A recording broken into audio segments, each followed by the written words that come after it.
Samedi le 30 avril, c'est la dernière journée du mois. Janvier, février, mars, avril. Le 30. Le 30. Bienvenue en prenant votre café. Ben c'est ça, on est le 30 avril. Je vous parle de quoi? Une usine d'insectes. Signaleur routier, le convoi Ottawa. Un autre convoi. Salaire minimum qui augmente demain. Un déficit au fédéral. Bon, c'est juste 70 milliards. Hein? Le Canadien, hein? Un chantier. Qu'est-ce qui se passe au Québec? On est au Québec, on va vous parler de ça. Insolite, tu veux pas manquer ça. J'ai trouvé un insolite en terminant mes nouvelles. J'ai tombé sur un bijou. C'est un seul moment à écouter. C'est l'insolite et la chanson que je vais chanter. La crypto et la bourse, pas une bonne semaine. Le rêve américain.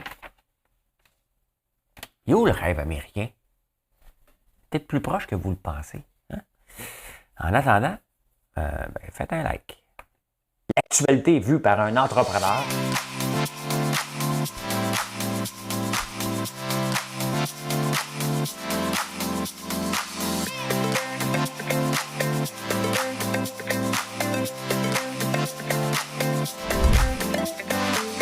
Ça bulle, parce que des fois j'ai des bulles, mais ça bulle.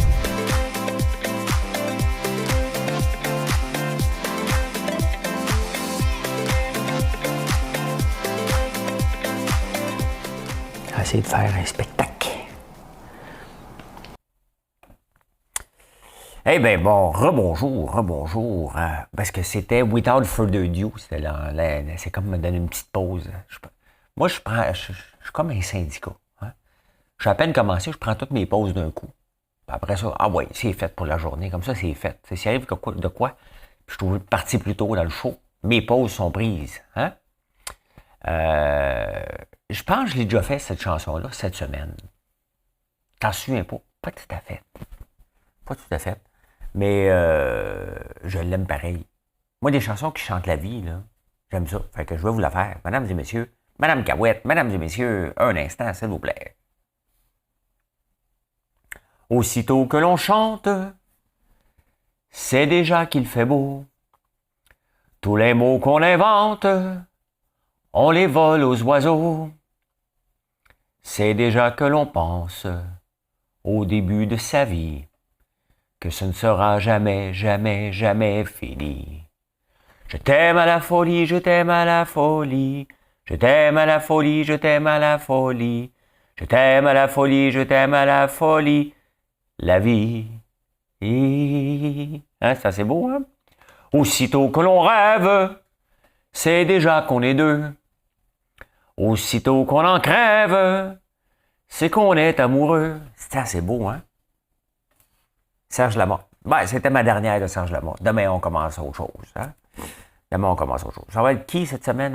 Je pense pas que je peux me taper une semaine de quelqu'un. Peut-être Gérard de Normand. Je m'en ai dit Gérard Lepardieu. Boy. Qui c'est qui veut se taper Gérard Lepardieu pendant une semaine? C'est ça, il va y avoir une usine d'insectes. Quelque part au Québec.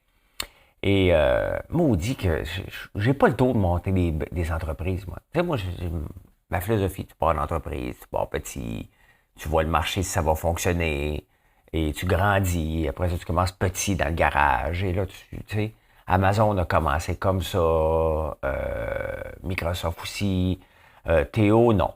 Théo Taxis Autoconduite, bang! Hein? Et là, on a une usine d'insectes qui va voir le jour chez Sanimax. Sanimax, il ramasse des carcasses d'animaux.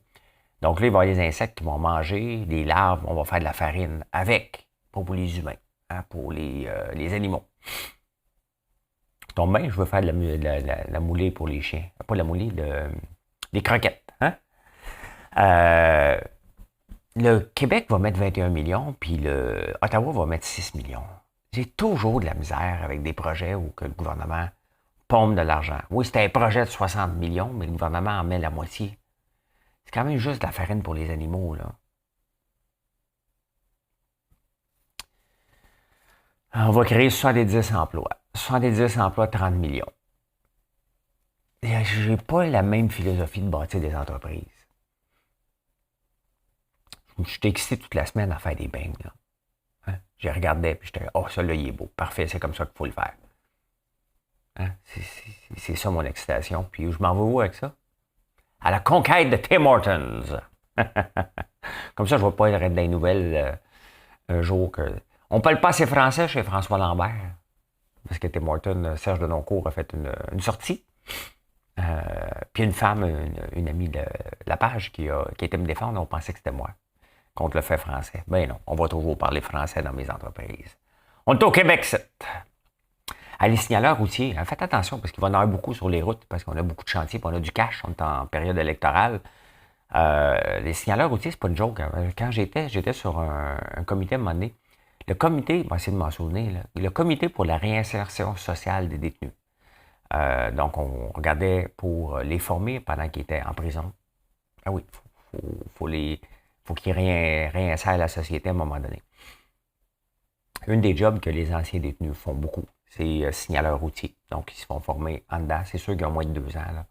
Là. Mais il y a beaucoup, beaucoup d'accidents. L'augmentation de 161 ce qui est énorme. Là. Le monde, je pense qu'ils s'en foutent des chantiers et ne sont pas assez prudents. Il y a une loi au Minnesota. Les signaleurs routiers voudraient que ce soit la même chose au Québec. Ça n'arrivera pas. Là. Mais tu sais, 15 ans, si tu frappes un signaleur routier, imagine s'il en meurt, je ne sais pas trop. Là. Mais tu as 15 ans de prison. Hein? Mais il y a déjà un... c'est sévère, certaines lois au Québec, aux États-Unis. Il y a déjà un conducteur de camion qui a fait les manchettes dans les années 90, justement, il a fait de la prison, je pense qu'il a frappé quelqu'un. Je ne sais pas si c'était ça. Mais quand même, soyez prudents quand vous les voyez. Des fois, ils ne nous regardent pas. Hein, donc, mais soyez prudents. Ce n'est pas une raison pour les frapper. Hein, il y a un convoi à Ottawa. Hein? Là, c'est les motocyclistes qui s'en vont débarquer à Ottawa. moi, si j'habite à Ottawa, je sac mon camp de là. Hey, Ottawa qui était supposé être une ville plate, tabarnouche, c'est le party, hein, mais pas le bon party. Là, c'est les motocyclistes. Je ne sais pas ce qui est la fin de quelque chose, le début de quelque chose, moins payé d'assurance. Moi, j'en ai pas de moto. C'est pas pour moi. Trop, j'ai peur. J'ai peur d'avoir de moto. Parce que je me suis déjà cassé la gueule quand j'étais jeune. Mais je me souviens du premier convoi à Ottawa. Hein? C'était la folie, il fallait tous les appuyer. Hein? Puis là, le plus de convoi... moi, j'ai été obligé de bloquer des gens. Là. Même des amis sur mon Facebook perso que je suis jamais là, puis on m'engueulait. Comment ça se fait que tu prends pas position pour le convoi? C'est la liberté. Hein? On s'est rendu compte qu'il y a une gang... c'était une gang... ben oui, c'est une gang. De... Pas trop clean, hein? Fait que tout à coup, c'est plus tranquille. Hein? Il y a moins de gens qui crient liberté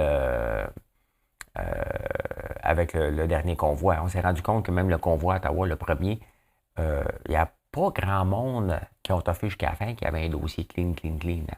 En tout cas, s'il était clean, il ne l'est plus. Ils ont tous eu des amendes et des dossiers criminels maintenant. Hein? Et demain, le salaire minimum augmente à 14,25, une augmentation de près de 5,6 c'est ça. Hein? On s'en va vers le 15, mais le 15 est déjà fini, c'est le 18. Cogeco avait dit que c'était 20$ de l'heure. Lui, c'est sûr, il paye tout le monde à peu près 35$ de l'heure chez eux. Et il est dans les téléphonies cellulaires où ils font énormément d'argent. Et dans la distribution qui fait énormément d'argent, puis dans l'Internet. Lui, il dit, on va payer 20$. Hein? Il n'y a personne chez Cogeco qui sont payés au salaire minimum, on s'entend. Est-ce que c'est une bonne affaire qui monte à 14,25$? Ben oui, c'est une bonne affaire. Est-ce que c'est une bonne affaire en temps d'inflation, comme on a là, que le salaire minimum augmente aussi rapidement de 5 à 6 par année? Ben non, c'est pas une bonne affaire. Parce que c'est pas que tu payes au salaire minimum, c'est que les gens qui avaient 14,25$ avant, ben ils vont avoir 15,25$. Donc, c'est toute la chaîne au complet qui monte de 5 à 6 %. Ces gens-là ont plus d'argent dans leur poche, bien entendu. Pas beaucoup, là, on s'entend. Ils dépensent un peu plus, ils augmentent l'inflation. L'inflation engendre toujours l'inflation. Tout le temps. Mais c'est pas une bonne affaire, sauf qu'on ne se rend pas riche. Les défendeurs du salaire minimum qui veulent avoir 18 puis 20$ de l'heure, ça n'arrivera pas. Là, okay? Mais il y a une seule façon pour contrer le salaire minimum, c'est ça, c'est l'éducation. Il faut rentrer dans la tête de nos jeunes de s'éduquer pour ne pas finir au bas de l'échelle et rester là. Puis c'est pas au bas de l'échelle, c'est de faire des jobs qui méritent le mot est pas bon. Des jobs qui demandent moins de brain, des jobs qui auraient pu être automatisés, mais cette semaine, je vous ai parlé justement d'automatisation, qui était un des plus bas ici. Pourquoi? Parce que le taux de syndicalisation est un des plus élevés ici. La Corée du Sud est un des taux de robotisation les plus élevés, 932 machines par 10 000 habitants. Ici, c'est 156, je pense. En parlant de la Corée du Sud, hier, j'ai chargé les palettes qui sont parties vers la Corée du Sud. C'est quand même une belle fierté. C'est la deuxième fois.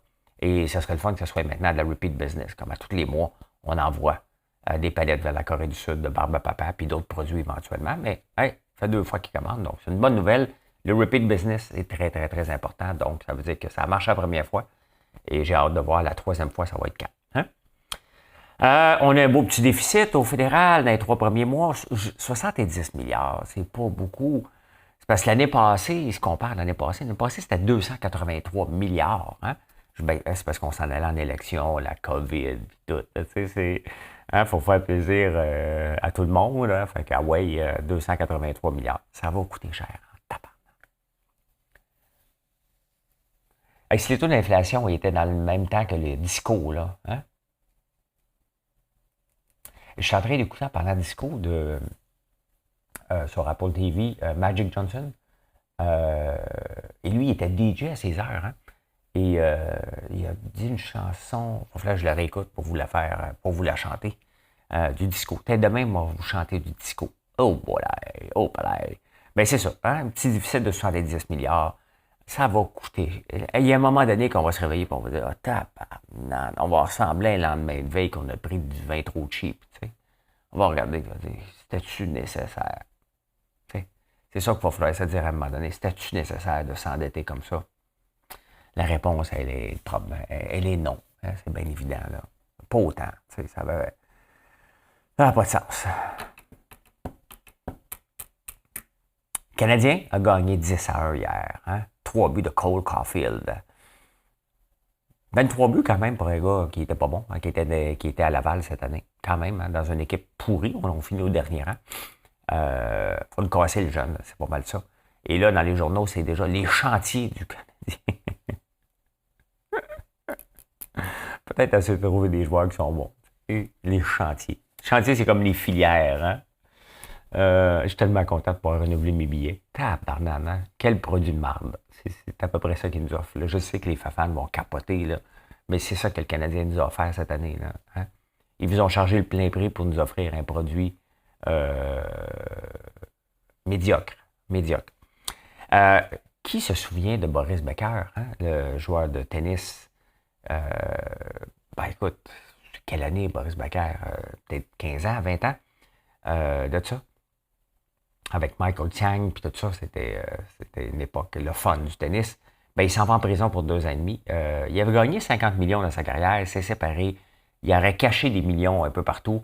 Et là, le fisc de la Grande-Bretagne le pogne 2 ans et demi en prison. Quand même, hein? Tu pars d'une méga vedette, tu fais de l'argent, tu sais pas comment gérer, et là, tu t'en caches un peu. Hein? Ben bon. Va-t'en en prison. Va-t'en en prison, Boris. Mais c'est tellement triste de voir des grands joueurs comme ça faire faillite, tomber à rien. Il y en a plusieurs. Il y en a au hockey aussi. J'oublie le nom, Evander Kane, je pense aussi. Lui, il a des problèmes de jeu. Il y avait eu Jaromir Jagr aussi, qui avait tout perdu. Oh my God. Hein? C'est ça. Tu donnes de l'argent trop vite à des ados. Et la tête peut enfler un peu. Hey, on a été au Québec, je pensais appeler ça provincial, mais j'ai seulement une nouvelle. Je vous invite à lire Yves Boisvert dans la presse ce matin, qui parle de la FTQ Construction, le syndicat des gros bras. T'sais, on parle du président, j'oublie son nom, ça ne me tente même pas de le mentionner, celui qui avait agressé sa secrétaire. C'était au-dessus, c'était quand même pas caché. C'était un juge qui a rendu un jugement que c'était une agression. Et il s'est ramassé à la tête de la FTQ Construction. Il y en a un qui le savait, mais il dit c'était pas ma job. C'était pas un snitch. Pas pour stouler, hein? Celui qui s'en est boss. C'est au Québec, c'est ça, les syndicats de la construction, c'est des gros bras. C'est la loi de l'Omerta, on parle pas. Et ça, le gouvernement, des fois, s'assoit avec des gens comme ça pour négocier. Honnêtement, allez lire Yves Boisvert, je ne peux pas le résumer. Son article est juste parfait ce matin. Bravo Yves, honnêtement, c'est inacceptable. C'est inacceptable que des gens se ramassent en pouvoir après avoir agressé. Peu importe, dès que tu as une tâche à ton dossier, tu ne devrais pas te ramasser là. Tout le monde le savait, puis tout le monde a fermé sa trappe. Ça a pris quand même presque 10 ans avant que ça se sorte. Donc, ça arrivé en 2012, accusé en 2018 et président en 2022.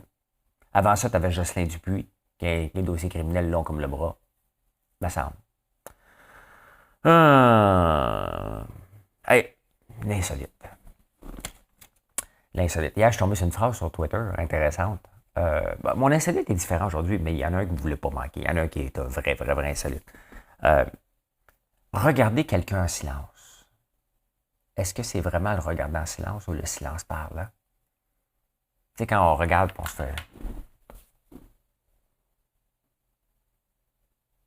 ça veut tout dire, hein? Dans Big Brother, on avait Hugo qui était champion de ça, hein?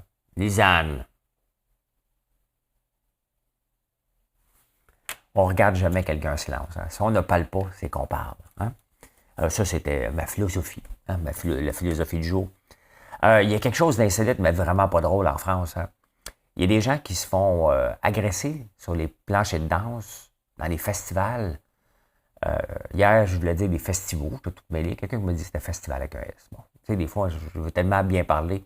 J'ai déjà dit pétru, hein? Fait que je peux faire des fautes de français ici pour vouloir bien parler. Je sais que c'est Pétrus, là. Et dans les bars et dans les festivals, il y a des gens qui attaquent d'autres personnes à la seringue. Imaginez-vous, vous êtes en train de danser, puis... T'as pas de t'es maringouin. Mais non, il y a quelqu'un qui vient te shooter une seringue dans le bras. C'est tout de suite, là, ça commence à être épeurant, là. On avait peur de la drogue du viol. Les filles ne me laissent pas leur verre seul, tu sais. Là, tu as la seringue, sincèrement, il y a des méchants oiseaux là, qui se promènent en liberté, là, tu sais. Moi, j'ai pas d'anecdote avec ça. J'en ai une qui est assez dégueulasse. J'étais à Hull, au bistrot. Le Bop ou le bistrot? J'étais au bistrot. Peut-être au Bop. En tout cas, c'était deux places très connues. Wow. J'ai touché à mon écran et j'ai vu une face apparaître. C'était Magic Johnson. Hein? Tu fais là. Et j'étais parti danser. Dans le temps que je dansais. Et là, je reviens, je prends ma bière. Tu laisses ta bière sur le comptoir. Hein? Je prends ma bière. On a le droit de fumer dans ce temps-là. Et là, ce qui est arrivé, c'est que... Il a fait ça de même. Hein? Hey, c'est le fun de danser, hein?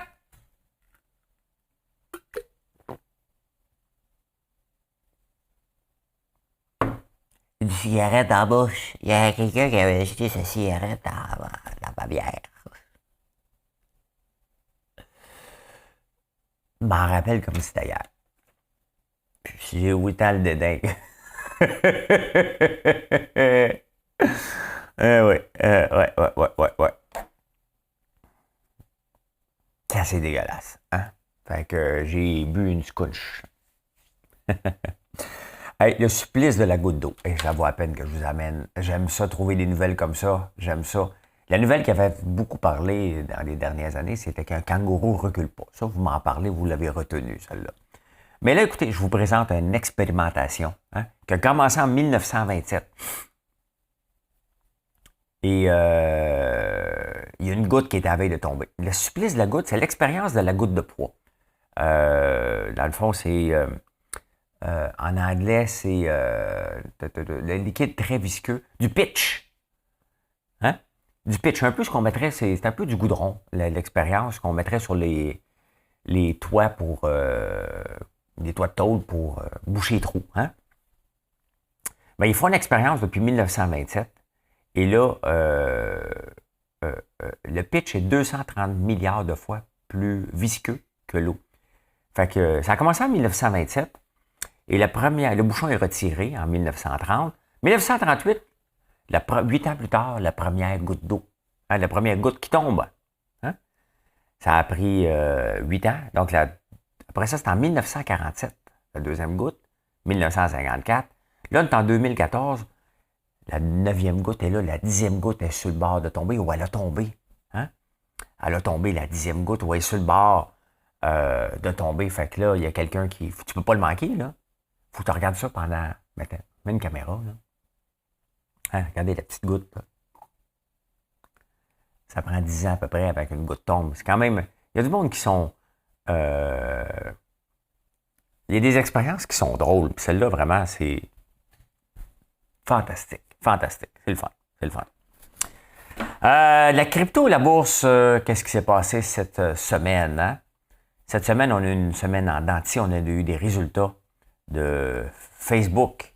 On a eu des résultats ben, on a eu Twitter qui est acheté. La crypto, je vous amène. Ça a été pas mal. On va ouvrir. Le Bitcoin s'est fait mal. Tout s'est fait malmener cette semaine. Ça n'a pas été une bonne semaine. Parce que pourquoi aussitôt que l'on chante, c'est déjà qu'on est beau, qu'on est vieux, quelque chose comme ça. Regardez hier quand même, un autre débarque de 2,72 du Dow Jones. C'est sur 5 jours, là. On a monté, on a descendu, on a monté beaucoup, puis on a redescendu. C'est énorme. Le Dow Jones ressemble presque au Bitcoin tellement qu'il y a de variations. Là. Je rappelle que le Dow Jones, celui que je regarde ici en ce moment, c'est les 30 sociétés les plus grosses à New York. C'est pas 300-400 personnes, 300-400 entreprises, là, comme le S&P 500, ben, qui a fait la même chose. Le Nasdaq aussi, qui a fait la même affaire. Hey, regardez, ça, c'est terrible, les petites capitalisations. Hein? Regardez ça, c'est 184 le point. Ben, regardez sur 5 ans. Hein? On vient de reculer en ce moment. On est rendu au 28 décembre 2020. À peu près. 23 novembre 2020. 18 mois effacés. Hein? C'est quand même énorme, énorme, énorme. Le Bitcoin, il a perdu la moitié de sa valeur. Hein? Donc, c'est pas... regardez aujourd'hui. Le Bitcoin roule 24 heures par jour. Hein? Et les crypto-monnaies, ben, regardez, moi, celui que j'aime beaucoup, c'est Luna. Il a quand même baissé, si on regarde depuis un mois. Il était à 115, à 85. C'est quand même une bonne débarque, mais c'est pas mal comme ça. Mais c'est une très mauvaise semaine sur les marchés boursiers et sur les marchés crypto. Parce qu'il y a plusieurs insécurités. Il y a l'Ukraine qui est toujours là. Il y a aussi maintenant, ici, moins au Canada, mais on a la stagflation. La stagflation, c'est la croissance nulle et l'inflation. Donc là, on n'a plus de croissance. On a une petite croissance ici au Québec de 0,7 %. La plupart des autres pays n'ont pas de croissance du PIB. Donc, et en même temps, l'inflation monte, donc on se ramasse en stagflation. La dernière fois qu'on a eu une stagflation, c'est dans les années 70, lorsque le taux d'intérêt a monté en flèche. On ne pense pas que ça va arriver parce que le taux de chômage n'est pas pareil. Le taux de chômage est au plus bas en ce moment. Donc, il y a la pénurie de main-d'œuvre partout. Donc, mais il reste que là, maintenant, on a une croissance nulle. On a l'inflation, les salaires qui veulent monter aussi. Donc, on vit dans cette insécurité-là et la bourse n'aime pas l'insécurité. Cette semaine, on a eu Twitter aussi qui est acheté par Elon Musk. Elon Musk a vendu pour 10 milliards de Tesla hier pour être capable de se payer son joujou. Hein, quand même. Et on a aussi Robinhood cette semaine qui a pris toute une débarque. Hein? Pas la farine, là. Hein? C'est autre chose que la farine. Je vous montre Robinhood. Robinhood, pourquoi je vous en parle? Parce que c'est... Regardez ça. Hein? Ça, c'est toute une débarque. Là. Ça a monté jusqu'à 86, ça en vaut 9. Robinhood, qui est une plateforme de transaction très populaire pour les day traders aux États-Unis, pour les jeunes surtout. Et tu peux acheter des fractions d'actions. Ça s'appelle vent dans les voiles. Hein? Et bien là, il n'y a plus de vent dans les voiles. L'action est tombée de 70 % et ils ont été obligés de couper 10 % des gens. Tu sais, quand on a un marché comme l'année passée de 20 % d'augmentation, hein, donc facile pour tout le monde de faire de l'argent, ben même les day traders dont je faisais, c'était facile. Jusqu'à temps que tu te fasses ramasser. Et là, des titres dégringolent solides. Donc là, il y a certains titres que j'ai que je vais avoir perdu à jamais, là. Hein? D'autres, ça va prendre 5, 6, 7 ans pour être capable de s'en sortir. Regardez BTE, c'est un titre que j'avais acheté en 2013, à peu près 2014. J'ai réussi à en vendre la moitié. J'aurais dû tout vendre parce que cette semaine, il a monté, mais j'étais à regarder des beignes. J'avais le choix entre regarder un titre qui monte ou qui ne monte pas, ou aller regarder des beignes qui se font. J'ai choisi la deuxième option, j'ai bien fait. Pas mal plus gratifiant. Mais sinon, il faut attendre extrêmement longtemps. Ben c'est ça. Robinhood, je voulais-tu montrer le graphique? Pas sûr. Ben c'est ça. Hein? Donc, c'est une débandade. Tout est rouge. Les petites capitalisations qui sont très utilisées dans le cas du day trading ont mangé toute une volée. On vient de reculer 18 mois. Il n'y a pas beaucoup d'argent qui se vendent. Pas beaucoup de gens qui se vendent, qui font de l'argent à la bourse en ce moment. Et moi, j'ai choisi une stratégie. Bon, je suis dans les placements pépères. OK? Coca-Cola, qui est un de mes meilleurs placements. Et je vous en parle parce que c'est ceux-là qui performent le mieux en temps de récession. Les titres à dividendes. Ford devrait bien performer aussi. Puis je ne donne pas de recommandations. Loin de là, puis encore moins de vous dire quoi faire en crypto. Hein? Ma colonie sur Mars, tiens, je vais vous le montrer. Ça va pas bien non plus. Mais je fais de l'argent. Ça ne m'a pas coûté cher et je fais de l'argent avec ça. Cette semaine, j'ai fait un placement en crypto de 2000 $ US sur Aperture et c'est du ultra neutral. Donc, j'ai acheté du Coca-Cola synthétique. Donc, c'est un peu complexe à expliquer, mais j'ai acheté pour 2000 $. Il y a eu des frais de 5 $. Au courant de la semaine, j'ai récupéré ces frais-là. Donc, j'ai eu c'est minime, là, mais j'ai eu un retour de 3,64 $ cette semaine. Donc, si tu ramènes ça sur un an, ben regardez, ça donne du 14 %, ce qui est excellent. Hein? Et là, techniquement, c'est assez complexe à expliquer, là, mais si vous êtes des gens crypto, vous êtes intéressés un peu par ce genre de placement-là, vous pouvez aller lire sur Aperture. Ben, c'est très intéressant. Le rendement projeté, on parle du 30 %.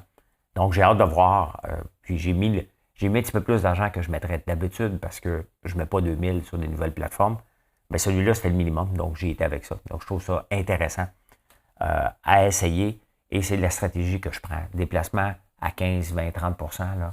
Je suis très, très, très, très, très, très, très à l'aise au lieu de viser d'être milliardaire. Hey, le rêve américain. On parlait souvent du rêve américain. Puis le rêve américain, ça a été souvent... on parlait de ça. Les gens partaient. Pourquoi? Parce que les francophones ici, un jour, on le voit même dans Maria Chapdelaine, tu veux être riche, tu t'en vas travailler à Boston pour quelqu'un d'autre. Et le rêve américain, tout le monde, hein, les Mexicains veulent aller aux États-Unis. Mais ce qu'on remarque, il y a de plus en plus d'Américains qui viennent ici investir ou vivre au Canada. Et le Canada les accueille bien. Je ne le savais pas, mais le Canada vise 100 millions d'habitants en 2100. Et ça ne se passera pas par la natalité, donc ça va se porter par importation. Il va falloir importer des gens. Hein? Donc, non, il va falloir avoir de l'immigration et pas de... immigrants, tu t'en vas, immigrants, t'arrives. Ça va nous prendre des immigrants. Il y en a beaucoup des États-Unis. Pourquoi? Parce qu'ils connaissent notre culture. Hein?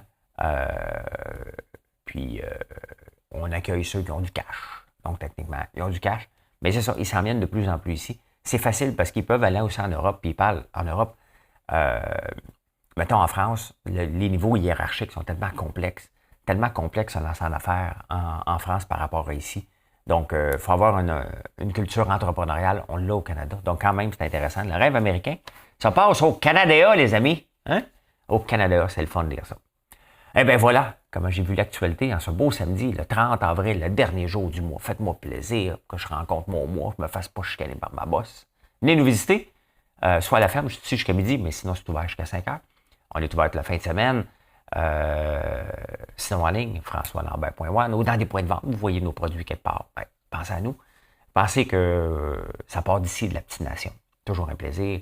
Et merci de m'aider à grandir cette entreprise-là, parce que c'est le fun de bâtir. Moi, ce que j'aime, c'est pas qu'on me donne de l'argent du gouvernement, c'est de partir tranquillement. J'en veux, moi aussi, des subventions un jour, là, mais c'est de partir et de dire, OK, le client l'accepte. Il y a toujours ça, l'acceptabilité du client qu'il faut toujours vérifier avant de pomper de l'argent. Et c'est pour ça que je décris souvent les gros projets où le gouvernement met de l'argent. On n'a pas montré que ça pouvait fonctionner avant d'en mettre. Et ça marche rarement comme ça. Et bien voilà. Bonne journée tout le monde. Bye bye. Bye bye. Bye. Comme dans WeWork, il dit tout le temps ça. Hein? Ou run. Bye, bye, bye, bye, bye, bye, bye, bye, bye, bye, bye, bye, bye, bye, bye.